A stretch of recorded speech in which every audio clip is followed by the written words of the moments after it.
नमस्कार, मैं मेनका द जनता की आवाज़ टीवी में आपका फिर से स्वागत करती हूँ। मैं कांग्रेस के नेता प्रबल प्रताप शाही जी, आप मुझे ये बताइए कि बहराइच में जो ये दंगा हुआ है, इसका जिम्मेदार कौन है? क्या ये एक साजिश है, सोची समझी कि देखिए, ऐसा है कि बहराइच में दशहरे के दिन के बाद मेरे हिसाब से मूर्ति विसर्जन के दिन एक घटना घटी, दुखद घटना घटी है और वह एक हिंसा का रूप ले ली। उसमें एक नौजवान है, वो कोई राम गोपाल मिश्रा या क्या नाम है उनका, वो उसमें उनकी हत्या भी हो गई है और उसमें वीडियोस में दिख भी रहा है कि राम गोपाल मिश्रा एक मुस्लिम परिवार के घर पे चढ़कर उनके जो धार्मिक पताका है उसको उखाड़ रहे हैं और उसके उखाड़ने के बाद अपना भगवा ध्वज फहरा रहे हैं। उसके बाद वो हिंसा की शुरुआत हो जाती है। इसमें सबसे बड़ी कमी जो मुझे लगती है वो वहाँ की राज्य सरकार, प्रशासन और पुलिस की, उत्तर प्रदेश की। जब आपने एक रूट बनाया है तो रूट में पुलिस कॉर्डन ऑफ करके चलती है दोनों तरफ से और दोनों ही जो समाज के लोग हैं उनके बीच में सौहार्द बनाने का काम पुलिस प्रशासन का होता है। मुझे लगता है कि ये काम जो है इस काम में फेल हुई है पुलिस, इस काम में फेल हुआ है प्रशासन और राज्य सरकार। मुझे लगता है कि ये जो ये हिंसा हुई है, फिर उसके बाद जो दूसरे दिन आगजनी हुई है और तमाम अल्पसंख्यक समाज के लोगों के घरों को जलाया गया और काफ़ी गाड़ियाँ नुकसान हुई, कुछ शोरूम्स भी जलाए गए। मुझे लगता है कि इसमें इसके मूल में जाना चाहिए कि ये हुआ क्यों। आपको याद होगा कि विजयदशमी यानी दशहरे के दिन आरएसएस के प्रमुख मोहन भागवत एक अपना उद्बोधन या भाषण देते हैं। उसमें उन्होंने कहा कि उसमें भी विसर्जन की बात की, उसमें पथराव की बात की और कहा कि हम किसी पर हमला नहीं करेंगे, लेकिन हमें रक्षा करनी चाहिए, आत्मरक्षा। उसके पहले मुख्यमंत्री योगी आदित्यनाथ ने भी बयान दिया, बटोगे तो कटोगे। यानी क्या है, मतलब आप इकट्ठा करके काटने के लिए मतलब ये स्थिति है कि पहले चीज़ तो ये समझना होगा नौजवानों को, जो नौजवान इन विसर्जन में जाते हैं या कार्यक्रमों में जाते हैं, उनको भी सोचना चाहिए कि अमित शाह का बेटा कभी आपने देखा है विसर्जन में? मुझे तो नहीं लगता कि अमित शाह का बेटा कभी विसर्जन में गया हो या किसी धार्मिक शोभा यात्राओं में वो लीड ले रहा हो और तलवारें लहरा रहा हो या डंडे लहरा रहा हो या कट्टे लहरा रहा हो। मुझे नहीं दिखता कभी। ना तो मुझे राजनाथ सिंह के बेटे पंकज सिंह कभी दिखते हैं कि तलवार लहरा रहे हों या उस तरह कर रहे हों, या नरेंद्र मोदी का कोई भतीजा दिख रहा हो आपको, कभी भीड़ों में नहीं दिखता। इवन भगवा झंडा भी नहीं लहराते हैं? नहीं, मैं वही कह रहा हूँ कि वो लोग अमेरिका में पढ़ते हैं, उनके बच्चे इंग्लैंड में पढ़ते हैं, BCCI के सचिव बनते हैं, फिर ICC के अध्यक्ष बन जाते हैं। राजनाथ सिंह जी के बेटे विधायक बन जाते हैं, दूसरी बार विधायक बन गए। या नितिन गडकरी के बेटे को आपने देखा हो, वो बिजनेस बड़े बड़े करते हैं। तो इसमें आम मरा कौन? एक आम आदमी का बच्चा मरा, उसके अंदर इतनी नफरत फैलाई किसने कि मुस्लिम हैं तो उनसे नफरत करो? क्या वो पाकिस्तान में झंडे फहरा रहे थे तुम, POK में या चाइना में? कहाँ, क्या समझ रहे हो? तुम्हारे ही अपने भाई हैं, तुम्हारे ही अपने लोग हैं, उनसे क्यों लड़ते हो भाई? और ये एक ट्रेंड चल गया है पिछले 5-6 सालों में कि मस्जिदों के बगल से यात्राएं निकालो और उस पर चढ़ जाओ, उस पर झंडे लगाओ या उस पर डीजे चलाओ। इसमें डीजे का भी माना कि डीजे पर भाजपा का गाना चलाओ और ये करेंगे भाजपा। ये क्या मतलब है? क्यों किसी को इस तरह करते हो?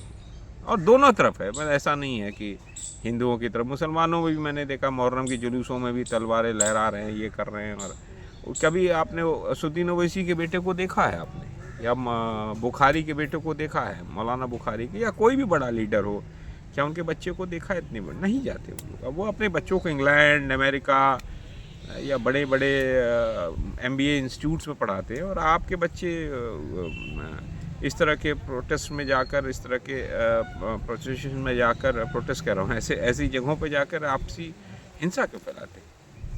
अब मुंबई में तो नहीं होता, मुंबई में मूर्ति विसर्जन होता है, गणेश जी का, उसमें तो हिंदू मुसलमान दोनों इकट्ठे होकर करते हैं मुझे लगता है। बापा की बहुत सारी बहुत बड़ा एग्जाम्पल है। तो ऐसा हिंदुस्तान के हर जगह क्यों नहीं हो सकता? सब मनाओ ना, एक दूसरे का त्यौहार है, प्रेम पूर्वक मनाओ, कोई किसी का दुश्मन थोड़ी है। ये जो है ये हिंसा जो फैलाने का काम आरएसएस के जो प्रमुख है, जो उनके भाषण है उसमें छुपा हुआ वो सूत्र है कि जाओ हिंसा फैलाओ। क्योंकि जिस तरीके से भारतीय जनता पार्टी उत्तर प्रदेश में हारी है, और एक चीज़ समझो, जब कहीं दंगे और आगजनी हो शहर में तो समझ लो वहाँ चुनाव होने वाला है, और भाजपा वहाँ कमज़ोर है, वो चुनाव जीतने के लिए ये सब काम में लग गई है। कभी किसी पॉलिटिकल पार्टी को, और इसमें एक विधायक का मैं देख रहा हूँ, भारतीय जनता पार्टी के विधायक है, पूर्व पत्रकार हैं, बड़े चैनल में पत्रकार रहे हैं, पूर्वांचल से आते हैं, मैं नाम नहीं लेना चाहता। वो लगातार एक जहरीले पोस्ट फेसबुक पर लिख रहे हैं, ये हो जाएगा वो हो जाएगा। उसके बाद जो रिपोर्टर्स वहाँ रिपोर्ट कर रहे हैं उसमें मुस्लिम नाम लेकर आ रहे हैं कि वो रिपोर्टर्स, मैं देख रहा हूँ कि उसमें मुस्लिम से ज़्यादा थे हिंदू पत्रकार भी आ रहा है। तमाम ये जो ये मीडिया, मेन स्ट्रीम मीडिया या गोदी मीडिया कहते हैं, उसके पत्रकार गए वो सारे हिंदू हैं उसमें तो मैक्सिमम, लेकिन मुसलमानों पत्रकारों का नाम लेकर बताना कि ये पत्रकारिता जो हो रही है, रिपोर्टिंग हो रही, गलत हो रही है। मैं पूछना चाहता, पुलिस चाहे तो 2 मिनट के अंदर ये इस तरह के दंगाइयों का इलाज कर दे, लेकिन नहीं करते। ये तो गुजरात मॉडल है, जैसे 2002 में दंगे हुए थे और तमाम मुसलमानों को वहीं पुलिस खड़ी है संरक्षण में, लोग फूंक रहे हैं, घर फूंक रहे हैं, गाड़ी के शोरूम फूंक रहे हैं, लोगों को मार रहे हैं, पीट रहे हैं, पुलिस मूक दर्शक होकर देख रही है। तो ऐसा तो गुजरात में हुआ था 2002 में। गुजरात मॉडल इसी को कहते हैं, मुझे लगता है वही मॉडल यहाँ भी हो रहा है। तो मुझे लगता है कि देश के नौजवानों को समझना चाहिए, सोचना चाहिए, पढ़ने लिखने का काम करना चाहिए। और बेरोजगारी का जो आलम है वो इनको मुफीद होता है, ऐसे जो कट्टरपंथी ताकतें होती हैं या जो समाज में बंटवारा करना चाहते हैं उनके लिए बड़ा आसान है। पहले नौजवानों को बेरोजगार रखो, नौजवानों को पढ़ने लिखने ना दो, स्कूल कॉलेजेस बंद होते जा रहे हैं, सरकारी स्कूल कॉलेजेस, यूनिवर्सिटीज़ बंद होती जा रही हैं, उस पर नहीं बच्चे नौजवान कुछ कर रहे हैं। मुख्य मुद्दा तो ये है कि रोज़गार ही नहीं मिलेगा तो नौजवान पढ़ेगा नहीं तो इनके लिए ऐसे ही रैलियों में जाएगा, यात्राओं में जाएगा और ये करेगा। और उनके बच्चे अब आरएसएस के मोहन भागवत जी के रिश्तेदार होंगे, कोई वो तो नहीं दिखते आपको, या रामलाल जी के की भतीजी तो डॉक्टर है। ये चीज़ें समझने की ज़रूरत है। उस दिन ओवैसी के बच्चे कहाँ हैं, क्या कर रहे हैं, आप सबको देखना चाहिए, समझना चाहिए कि आपसी सौहार्द मत बिगाड़ो और राजनीति का शिकार मत बनो। मैं यही अपील करूंगा, और ये अपील मैं जनता से भी करूंगा कि शांति बनाए रखें, और बहराइच की भी जनता से। आपसे हिंसा से नुकसान अपना ही होता है, किसी और का नहीं होता है। आपका ही नुकसान होगा और किसी का नुकसान नहीं होने वाला वहाँ पे। बस यही मुझे कहना है।